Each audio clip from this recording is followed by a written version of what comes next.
Helo, yn enw I yw Bethan a dwi'n perchenog ar studio telynau o Casnewydd. I ni'n gwerthu telynau sy'n cael ei wneud yn Cymru a telynau o'r Eidal. Mae'n bwysig i ni i fod yn rhan o'r Steddfod am ei fod yn rhoi cyfle i ni i hybu'r busnes trwy Cymru. Os yw'n rhoi cyngor unrhyw un sy'n dechrau busnes yw i fyntoddi mewn cwmni a wneud logo rhywbeth sy'n denu bobl at eich busnes. A hefyd, os ydych chi'n gwneud safle we, beth efo online shop, roedd pobl prynu a gael golwg ar cynnyrch sydd ar gael.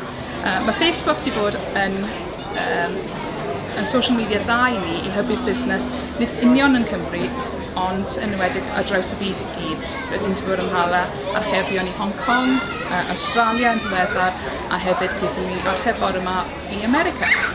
So, bendant social media a'r we yw'r ffordd i fynd.